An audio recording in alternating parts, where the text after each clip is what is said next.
Bien-aimés dans le Seigneur, soyez bénis, soyez fortifiés en Christ. Je viens vous faire cette vidéo aujourd'hui pour vraiment vous encourager sur un sujet qui nous tient tous à cœur, que ce soit les nouveaux convertis, que ce soit les anciens, que ce soit ceux qui ont beaucoup plus d'expérience. C'est vraiment la persévérance. Car c'est vrai qu'on en parle tous, on sait tous en quoi ça consiste, mais on ne sait pas vraiment comment le mettre en œuvre tous les jours, comment le vivre, ce que ça représente au quotidien.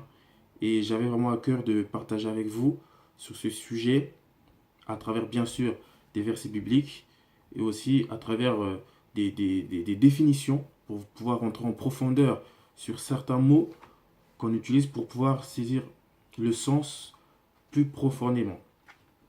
Alors tout d'abord, la persévérance, on va essayer de regarder ce que ça veut dire vraiment littéralement dans la langue française, parce que nous parlons français. Ce que ça veut dire quand on tape le mot persévérance, qu'est-ce que ça signifie d'abord dans le sens le plus littéral possible. Alors la persévérance, c'est mettre en œuvre sa volonté, user de patience pour poursuivre une action malgré les difficultés, pour rester ferme dans une résolution, une opinion, une attitude. Bien sûr, là, on parle d'une résolution, d'une attitude chrétienne, de Christ, pas d'une religion, pas de mes parents m'ont dit de faire comme si, pas on m'a forcé. Non, c'est une résolution ferme. C'est ce que nous-mêmes nous avons décidé de faire. Nous avons décidé de suivre Dieu tous les jours, d'abandonner le péché, d'abandonner le monde, de mourir au monde. Et ça, du coup, c'est parfois difficile parce que on peut mourir au monde le lundi, le mardi, le mercredi. Mais le jeudi, voilà, il y a le vieil homme en nous qui se réveille. Il essaie de nous rappeler les souvenirs que nous avions du monde, les choses qu'on aimait bien. On va voir des amis. Ah, ça, regarde, il y a ça qui est sorti. Par exemple, un chrétien véritable ne, ne peut pas, ne doit pas écouter les musiques mondaines pour plusieurs raisons. Parce que déjà, il y a des mots qui ne sont pas censés être entendus par le chrétien parce que ça souille son esprit, ça souille son corps. Et même par rapport au clip, ça souille aussi les yeux. Mais voilà, on va vous voir, ah, t'as entendu, un tel, il a sorti ceci, cela. Et du coup, la chair va vouloir être au courant, la curiosité. Sauf que non, mourir, c'est aussi tuer sa chair, c'est aussi dire non, c'est aussi pouvoir s'abstenir. Et ça, c'est assez difficile, mais on doit le faire tous les jours. Tous les jours, on doit le faire, tous les jours, on doit le faire. Et on va aller dans la Bible. Et la Bible dit quoi? Réservons la vie éternelle dans Romains 2. Excusez-moi. Dans Romains 2, verset 7. Réservons la vie éternelle à ceux qui, par la persévérance à bien faire, cherchent l'honneur, la gloire et l'immortalité. Donc ça veut dire que là, la Bible nous dit quoi? Que la vie éternelle, donc le salut, voir Christ, la récompense promise à l'épouse qui est l'Église, est réservée à ceux qui persévèrent à bien faire. Bien faire selon Dieu, bien sûr, pas bien faire selon les hommes.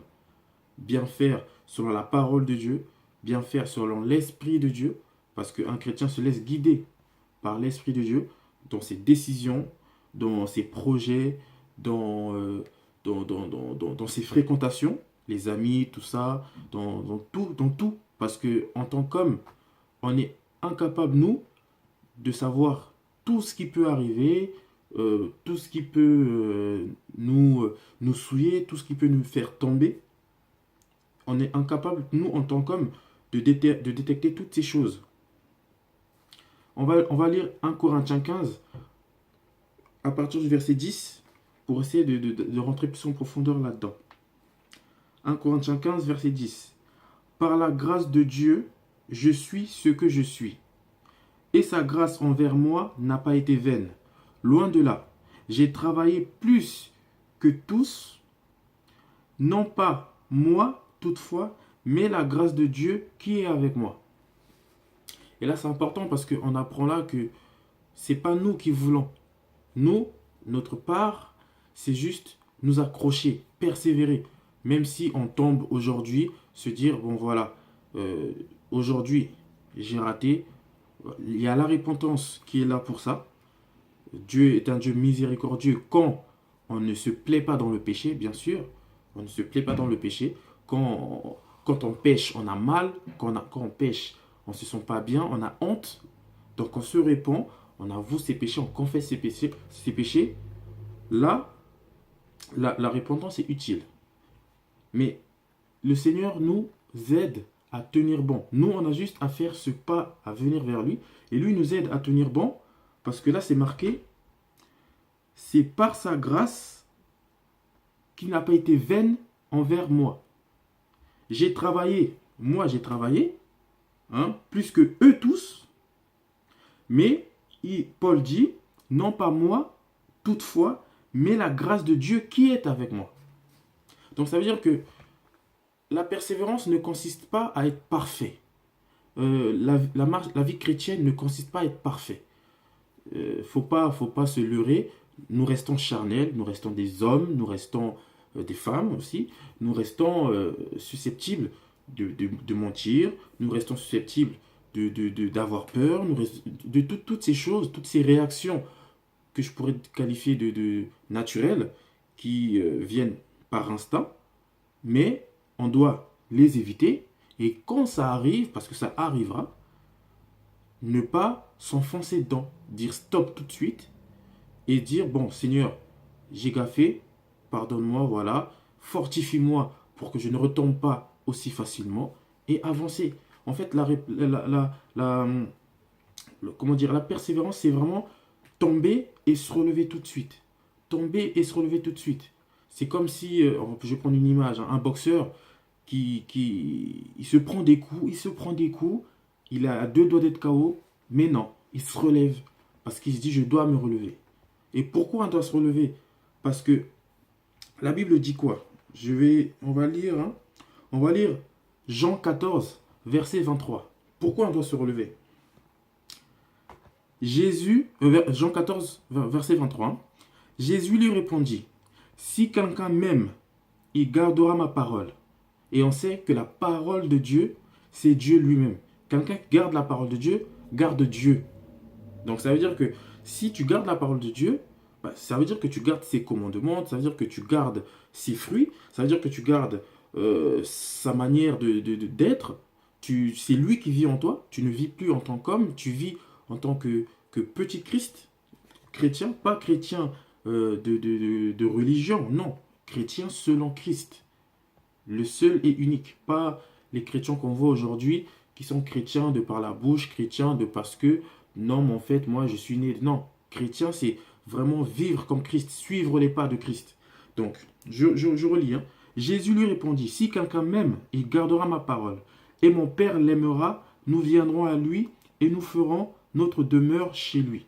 Si on garde sa parole.